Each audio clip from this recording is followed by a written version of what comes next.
ప్రేస్తలండి స్తోత్రం.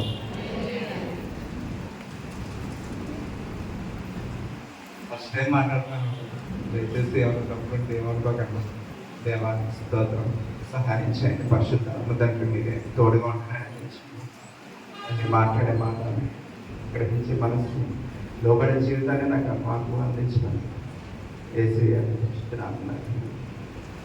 అడిగి వేడుకుంటున్నాను తండ్రి. ఇప్పుడు మనకు తెలుసండి, ఇజ్రాయేల్ ప్రజలు పొరవ బాధలో ఎంతో బాధపడ్డారు 400 సంవత్సరాలు. ఆ తర్వాత వారిని దేవుడు విడిపించి అక్కడి నుంచి కనాన్ చేస్తున్నట్టు తీసుకురావడానికి ఆయన విడిపించాడు. దానికి మోసే నాయకత్వం వహించాడు. ఆ తర్వాత ఆయన దారిలో గొర్రెలుగా అయితే డైరెక్ట్గా అక్కడి నుంచి మనకి దేశం నుంచి కనాన్ దేశానికి రావడానికి చాలా తక్కువ సమయం పడుతుంది. కానీ దేవుడు ఏం చేస్తారంటే వీళ్ళందరికీ ఒక పరీక్ష పెట్టాలని వాళ్ళందరిలో ఉన్న ఆ పాత సంబంధమైన ఏమన్నా ఉంటే వాటన్నింటినీ తీసివేయాలని ఒక నిబంధన గ్రంథాన్ని తయారు చేసి ధర్మశాస్త్రాన్ని తయారు చేసి మాకు ఇచ్చారంటే దీన్నే వాళ్ళు ఏమంటారంటే థోరా అంటారు. ఫస్ట్ 5 అధ్యాయాన్ని థోరా అని పిలుస్తారు. వీటిని ఇప్పటికే అవలంబించిన కొంతమంది. కానీ ఈ థోరాలో ఏముంటాయంటే మనకు ప్రత్యక్ష గుడాల గురించి, తర్వాత బలిపీఠాల గురించి, పండగల గురించి, ఇవన్నీ చేయడానికి కారణం చేయించి ఆయన ఒక ఆజ్ఞగా వాళ్ళందరికీ ఇవ్వడం జరిగింది ఆ రోజుల్లో.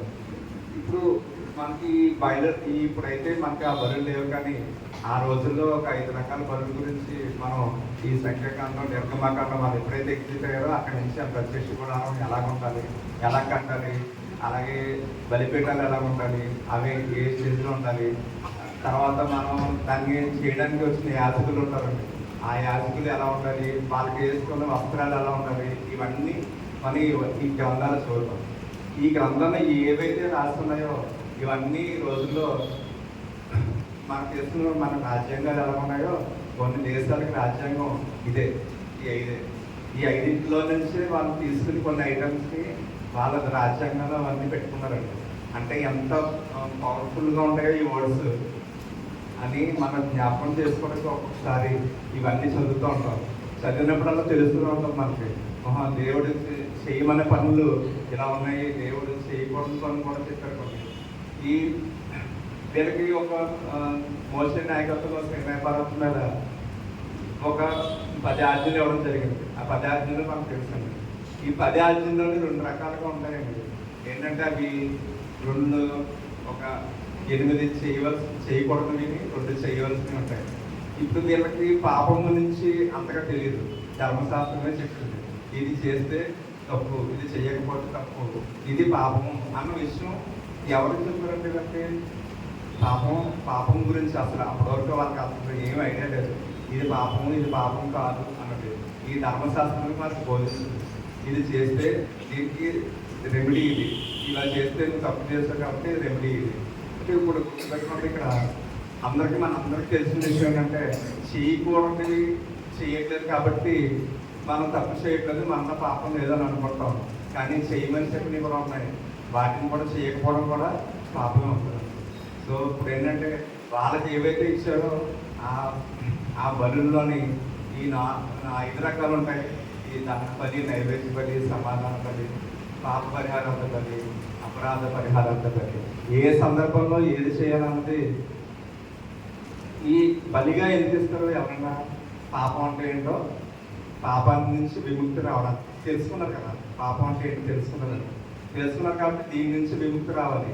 ఫస్ట్ రావాలి అంటే వాళ్ళు ఏం చేయాలంటే దానికి ఆయన దేవుడే వాళ్ళకి ఏర్పాటు చేసిన విధానం ప్రకారంగా నడుచుకోవాలి. ఆ విధానంలోనే ఈ 5 రకాల బలుల్ని అర్పించమని చెప్పారు. దేవుడికి ఏర్పాటు చేసిన ఈ 5 బలుల్లోని ఫస్ట్ దహన బలి. దాని గురించి నాకు మాట్లాడడానికి అవకాశం దొరికింది. ఒకసారి ఆయన ఏం చెప్పారు, వీళ్ళు ఏం చేశారు, నిజంగా ఆ విధంగానే చేశాడా, ఆ విధంగానే మన దేవుడు వాటిని సాదృశ్యంగా దీన్ని తీసుకున్నారా, ఇవన్నీ ఒకసారి చూసుకున్నామండి. నేను లేవీకాండం 1వ అధ్యాయం చదువుతాను.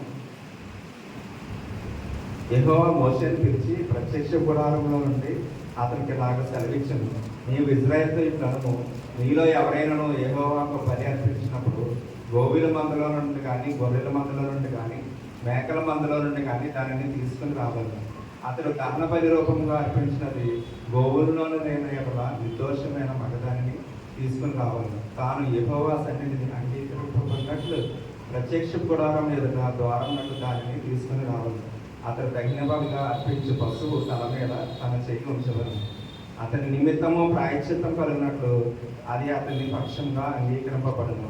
అతడు యెహోవా సన్నిధిని ఆ కోడిదూడను వధించిన తర్వాత యాజకులైన అహరోను కుమారుడు దాని రక్తము తెచ్చి ప్రత్యక్ష గుడారం ఎదురున్న బలిపీఠ చుట్టూ ఆ రక్తము ప్రోక్షించవలను.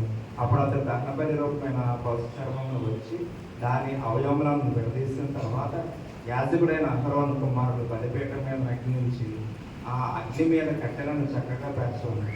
అప్పుడు యాజకుడైన అహరోను కుమారుడు ఆ అవయవములను తలను ప్రభును బలిపీఠం మీద అగ్ని మీద కట్టెలపైన చక్కగా పేర్చవలను. దాని అంతరములను కాళ్ళను నీళ్ళతో కడగవలను. అది యెహోవాకు ఇంపైన సువాసన గల దహన బలి అయినట్లు యాజకుడు దానినంతయు బలిపీఠం మీద తగ్గించవలను. ఇదండి వీళ్ళకి ఒక అగ్ని గురించి చదువుకున్నాం. ఇంకా చాలా రకాలు ఉన్నాయి దీంట్లో. ఇందులో ఇప్పుడు ఏం చేస్తారంటే ఒక ఎద్దుని మగదాన్ని తీసుకుంటామని ఎక్కడికి ప్రత్యక్ష గుడారం ఎదురు తీసుకుంటామని చెప్పారు. అలాగే ఒకవేళ మీరు చెయ్యని అనగా ఇందులో ఫస్ట్ మాట చదువుకోమని చూడండి. ఇక్కడ నుంచి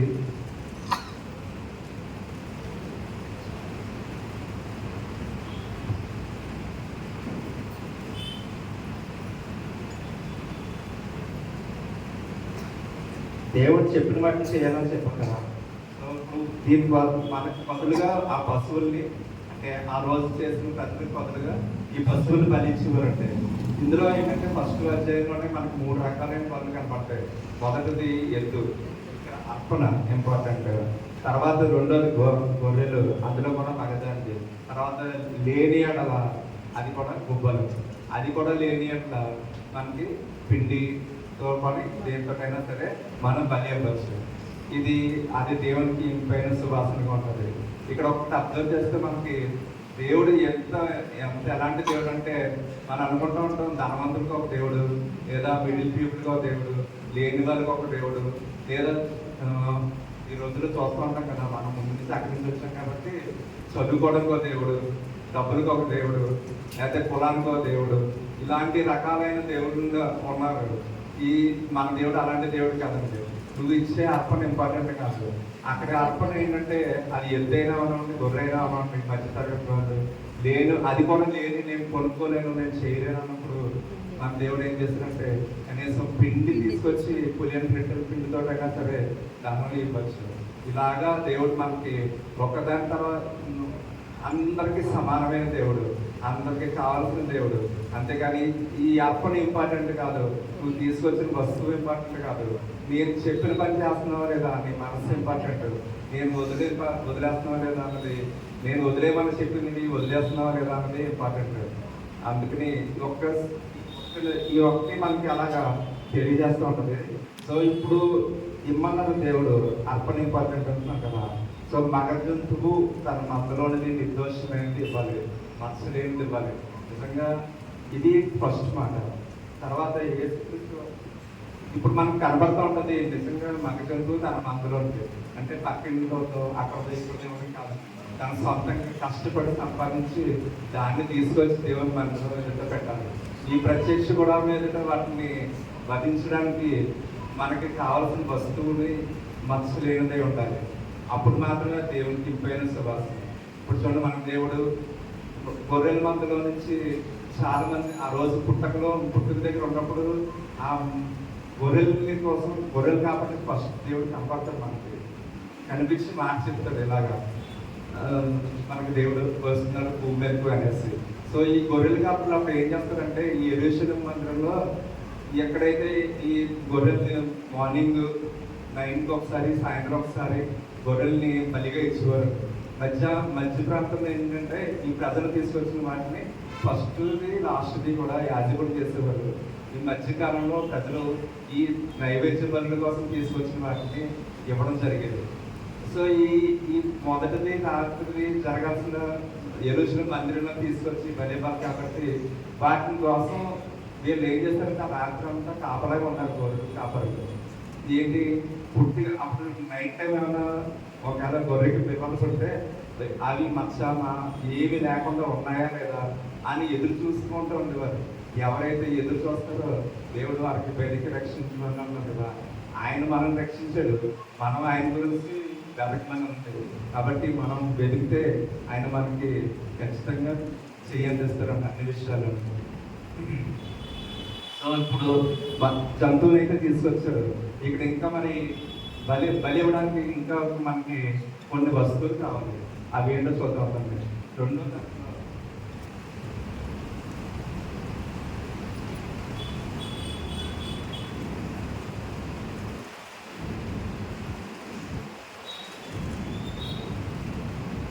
దానికి కావాల్సిన వస్తువులు ఏంటంటే బలి ఇవ్వాలంటే కర్రలు, అలాగే అగ్ని ఉందని దాన్ని రాసేయడానికి.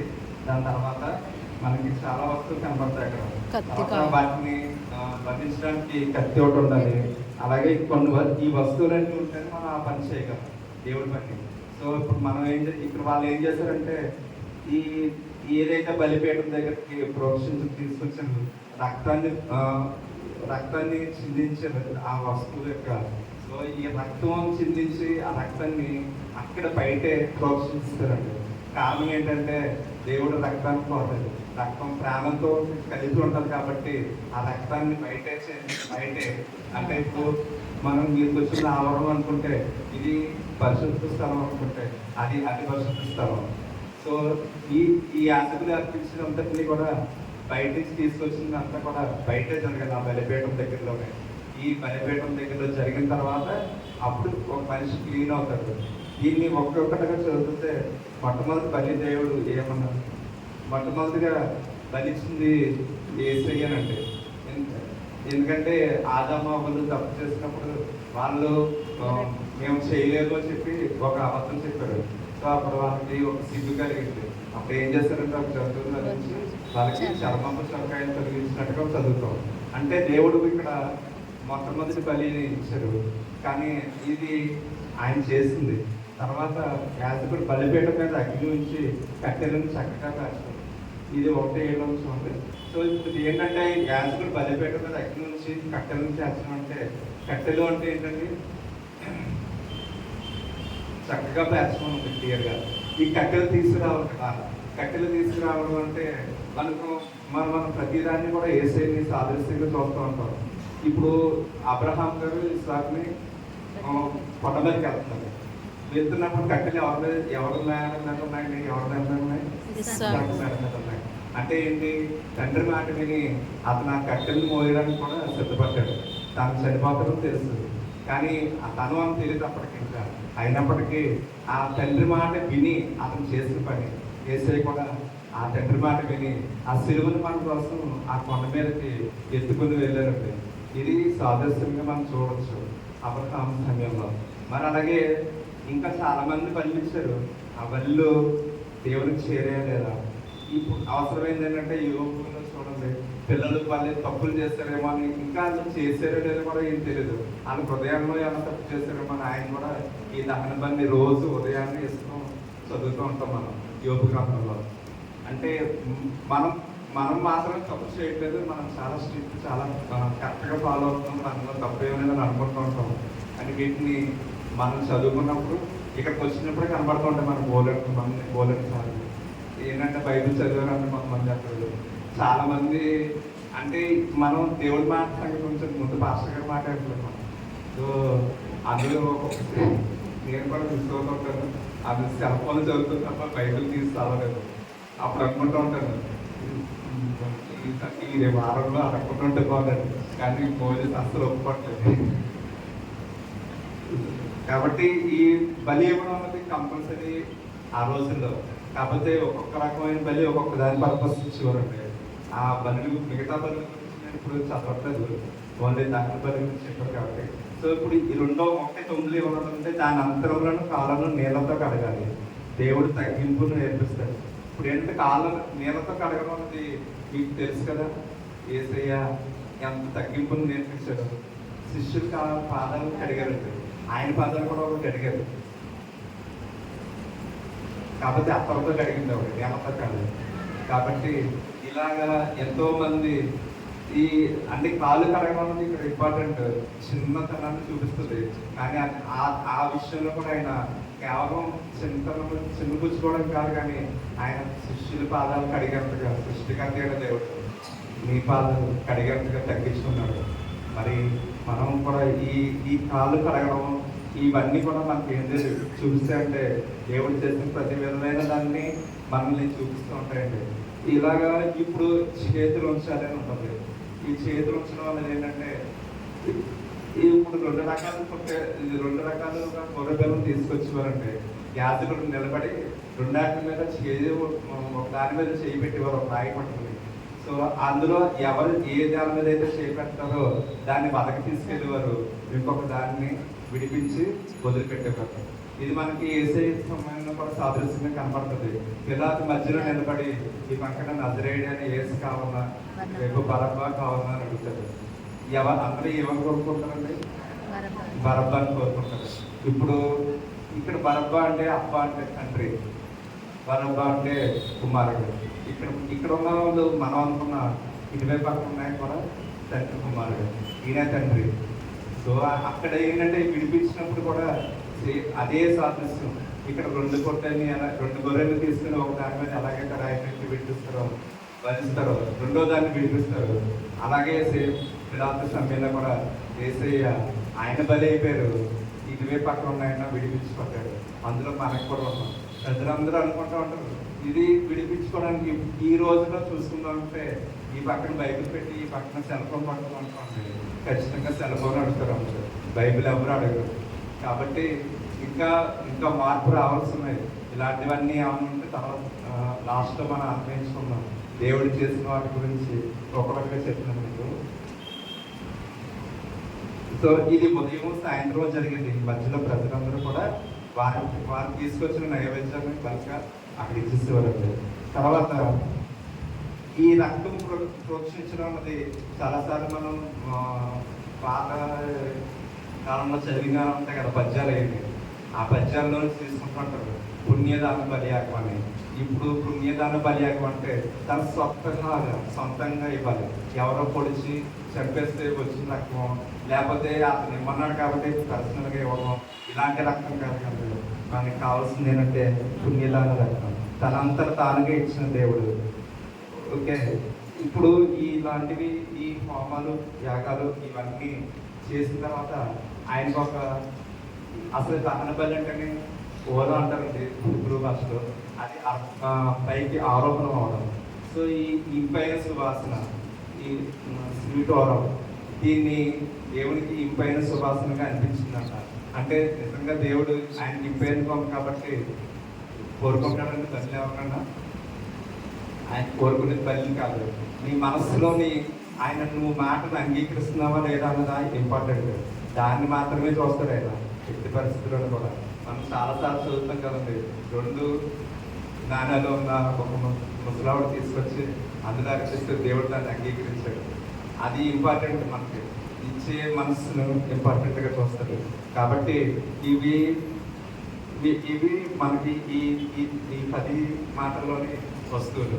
సో దీంట్లో నుంచి చిన్న మాట చెప్తాను. ఇక్కడ ఇవి అన్నింటినీ ఏమేమి వస్తువులు కావాలి, ఎలా చేయాలి, ఇది వరకు మనకు తెలిసింది. ఇది దేవునికి అంగీకారమైందని తెలిసింది. ఇప్పుడు మన ఇది దేవుడు యేసయ్య కూడా సేమ్ అలానే చేశారు కాబట్టి ఆయన్ని నలగొట్టడం ఇష్టమైంది. మనం చదువుకుంటూ ఉంటాం కదండి, ఎక్కువగా క్రిస్మస్ టైంలోనేమో 3:16 చదువుకుంటాం. ఇక్కడికి వచ్చేటప్పటికి మనకి ఏషియా 53 గుర్తొస్తుంటుంది. ఈ శ్రమదినాలు అన్నాం కానీ దీన్ని సిద్ధపాటు దినాలంటే చాలా బాగుంటుంది అనుకుంటున్నాను. ఎందుకంటే ఈ 53వ అధ్యాయాన్ని మనమైతే ఇలాగ వివరంగా ఒక్కొక్కటిగా చదువుకుంటాం, కానీ దీన్ని యూదులు నిషేధించుకున్నారంటే దీన్ని చదవడానికి వీల్లేదు. అక్కడ ఏంటంటే ఈ గ్రంథం అక్కడ నిషేధించబడిన రాయి ఇంకా, కాకపోతే వాళ్ళు కూడా ఆఖరి సమయంలో దేవుడు ఎవరో తెలుసుకుంటారు, దానికోసం ఎదురు చూస్తున్నారు అందరూ. ఇప్పుడు జరుగుతున్నాయి కూడా అక్కడ యుద్ధాలు కూడా దాని గురించి. ఈ వీళ్ళు ఎక్కడ పాపులర్ అవుతారని వాళ్ళు ఎక్కడ పాపులర్ అవుతారని వీళ్ళు. ఎలాగైతే ఎస్తేరు గ్రంథంలో జరిగిందో సేమ్ అదే ఇప్పుడు కూడా జరుగుతుంది. ఎవరైతే హామాను ఇజ్రాయెల్ ప్రజలందరినీ చంపేయాలనుకున్నాడు, ఆ మొద్దకాయ కోసం ఉరికొయ్య కూడా చేయించాడు. కరెక్ట్గా అదే జరిగింది. ఆ ప్రాంతంలో ఇప్పుడు ఇరాన్ ఎవరి మీద వెళ్తుందని చెప్తానికి దేవుని ప్రజల మీద, ఇజ్రాయెల్ ప్రజల మీద వెళ్తుంది. ఏమన్నా అర్థం ఉన్నట్టు అసలు చదువుకున్నాం కదా, ఆ మాత్రం తెలుస్తుంది. వాళ్ళు ముట్టుకోవడం ఎవరి వల్ల సాధ్యం కాదు. ఇప్పుడు సేమ్ ఆ కమేనియన్ అతను కూడా చంపిస్తాడు. అతను ఏదైతే వాళ్ళని ఇజ్రాయెల్ మీద యుద్ధానికి కోసం ఆయుధాలు అయితే తయారు చేస్తాడో ఆ ఆయుధాలు చేసిన అతనే ఇప్పుడు లేకుండా పోయాడు. ఇది దేవుని దగ్గరికి వస్తే ఎలా ఉంటుంది, ఆ ప్రజల మీద కోసం ఆలోచించే కూడా వాళ్ళు ఉండలేరు అక్కడ, అలాంటి పరిస్థితులు. కాబట్టి ఇప్పుడు ఈ రోజుల్లో యుద్ధం ఎవరో కోరుకోరండి, చాలా వినాశనం దాచేస్తుంది. దేవుడి దేవత అదంతా ఆగిపోయి అక్కడ ఉన్న ప్రజలు కూడా మనం దేవుని తెలుసుకోవడానికి ఆయన వచ్చారు. కాబట్టి అది ఇరాన్ ప్రజలైనా, లేకపోతే అమెరికా ప్రజలైనా, పాకిస్తాన్ వాళ్ళైనా, లేకపోతే ఏ దేశమైనా సరే అందరి కోసం మన దేవుడు వచ్చారు. కాబట్టి ఎవరు నశించుకోవడానికి ఇష్టం లేదు. ఈవెన్ మన కాకినాడలో ఉన్న హిందువులైనా, వేరే అన్యులైనా, ఇంకా వేరే మతస్థులైనా వాళ్ళందరి కోసం కూడా దేవుడు వచ్చాడు. ఇదేమి అందరి ఒకరి కోసం వచ్చి ఆయన త్యాగం చేసి వెళ్ళిపోలేదండి.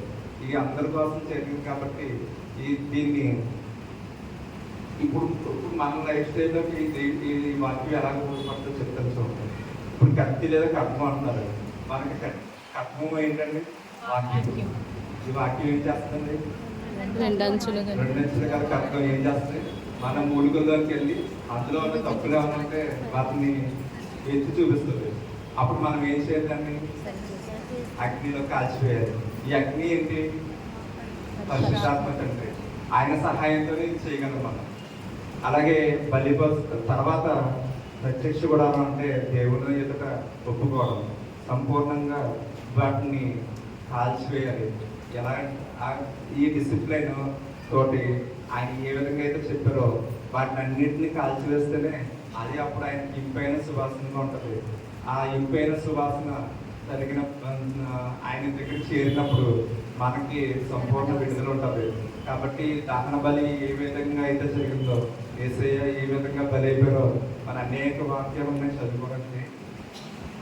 ఈ బలిలో మనం ఇచ్చే ఈ కాలంలో బలులు లేవని అనుకుంటాం.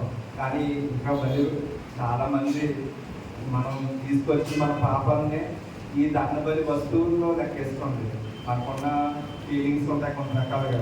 కేవలం అది చెప్పిన జీవోత్తము కళ్ళు చేసే ఇవి మాత్రమే కాదండి. చాలా మందికి ఇంకా సీనియారిటీ ఫీలింగ్స్, లేకపోతే డబ్బులు ఉన్నాయో మతం, ఏదో ఇంకేదైనా క్యాస్ట్ ఫీలింగ్, ఇలాంటివి ఏదో ఒకటి ఉంటుంది మరి ప్రతి మనిషిలో.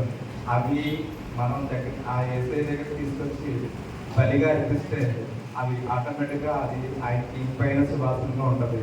ఆ సువాసన తగిలినప్పుడు ఎలా ఉంటుందంటే కొన్ని సందర్భాలు వస్తుంటుంది. ప్రజలే మనం చెప్తూ ఉంటాం చాలా మందికి. నేనైతే చాలా మందికి మా ఆశలు కానీ ఎక్కడైనా సరే నా అనేది సువార్త ఇక్కడ ట్రైనింగ్ అయ్యే ఉంది బైబిల్ స్కూల్లో. పాస్టర్ గారు, ఆశీర్వాదం గారు, దర్శనంకుడు, తర్వాత పాస్టర్ గారు, తర్వాత ఇంకా జేమ్స్ గారు, వీళ్ళందరూ మాకు చాలా కోవిడ్కి ముందు ట్రైనింగ్ ఇచ్చారు. ఎలా అంటే లైఫ్ని ఎలా హ్యాండిల్ చేసుకోవాలి, అది దాని ద్వారానే పూర్ణంత సువార్త బయటకు అందుతుంది. అలాగే ఏ ఒక్కరిని అంతసేపు నేను మాట్లాడుతూనే ఉంటాను. అంతసేపు ఆ పొరపాటుని ఎక్కడికి చేయకూడదు కానీ ఏదో చెప్పాడు నా దగ్గర. అంతే ఇంకా సాయంత్రం ఇంకా ఈ విపరీతమైన ఆలోచన కలిగిన మాట్లాడతాం. ఎందుకు వెళ్ళాడు, ఎక్కడికి వెళ్ళావు, అక్కడ ఏం చూసావు, ఎంత ముందు వెళ్ళావా, అక్కడే ఉన్నాడా, ఇప్పుడు మాట్లాడేట కొన్ని సమస్య ఇలాంటి ఎన్నో క్వశ్చన్లు ఒకదాని తర్వాత ఒకటి పడిపోతుంటాయి. కాబట్టి కబుక్కు నా దగ్గర చెప్పడానికి ఇష్టపడాలి. దేవుని దయ వల్ల సువార్తకే నాకు చాలా దృష్టిగా అపానంగా కోరిక. దేవుడు దర్శనం అయితే అనేక మందికి దర్శనం ఇవ్వాలని అంటారండి. అది కూడా నేర్చుకున్నాను నేను. అంటే అందరూ ముందు మాట్లాడకపోవచ్చు. ఇప్పుడు కూడా నేను మాట్లాడడానికి భయపడ్డాను. కాకపోతే ఒక ధైర్యం తెచ్చుకున్నాను ఏంటంటే మన స్వజనుల ముందే, మన క్రైస్తవుల ముందే, మన సంఘం ముందే మాట్లాడలేకపోతే బయట వరకు ఏ శుభార్త చెప్తాను నేను. కాబట్టి ఎలాగైనా ధైర్యం తెచ్చుకున్నాను. అందుకు అక్కడి నుండి మేడం ప్రార్థన చేసి ఏం పర్వాలేదు మాట్లాడమని ధైర్యం తీసుకొచ్చింది. నేను ప్రశాంతంగా అడగగానే మాట్లాడతారు నిజమేనా అన్నారు. దేవుడి దేవుళ్ళు ఆయన కూడా ఒప్పుకున్నారు. తర్వాత తెలిసినట్టు అయితే నువ్వు మాట్లాడి నీకు మాట్లాడగలని ధైర్యం చెప్పారు. ఆ ధైర్యంతో వచ్చి నేను మాట్లాడుతున్నాను. ఈ ఈ ఇవి నీకే కాదు, అంతేకాకుండా బలి అయిపోయిన వాళ్ళు చాలా మంది ఉన్నారు.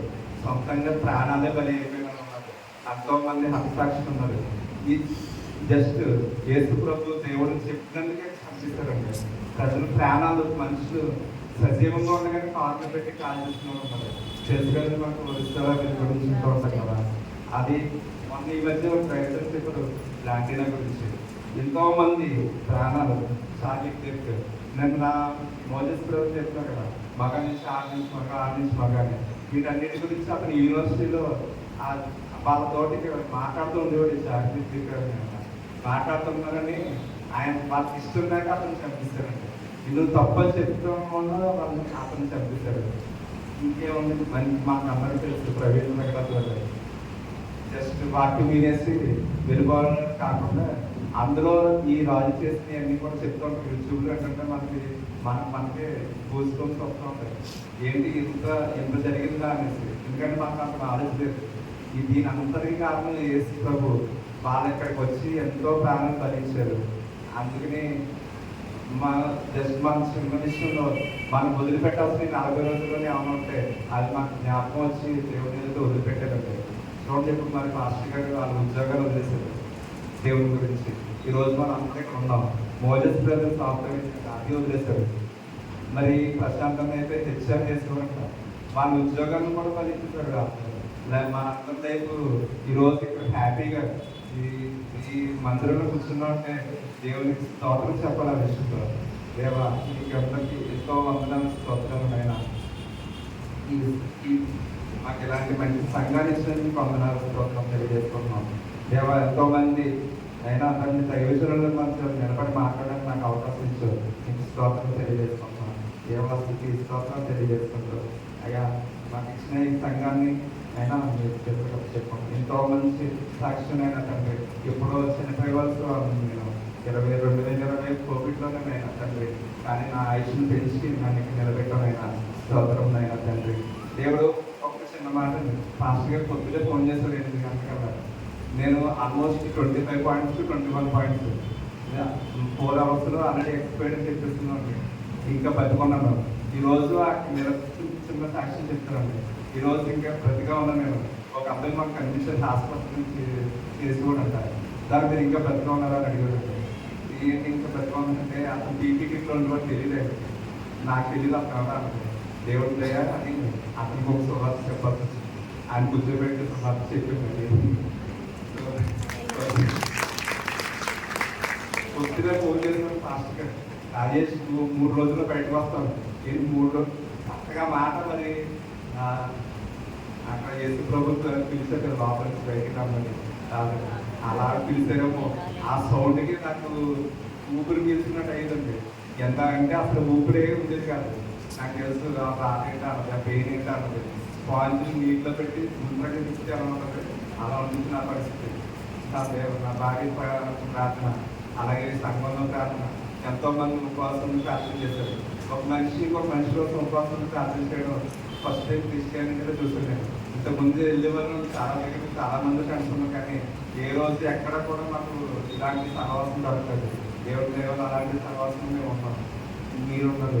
మీ అందరికీ ఇంకొకసారి వందనాలు తెలియజేసుకుంటారు. ఈ అవకాశం ఇచ్చిన పాస్టర్ గారికి అక్కడ మోదీకి అలాగే ప్రశాంతానికి కూడా ధన్యవాదాలు తెలియజేసుకుంటాం. Thank you.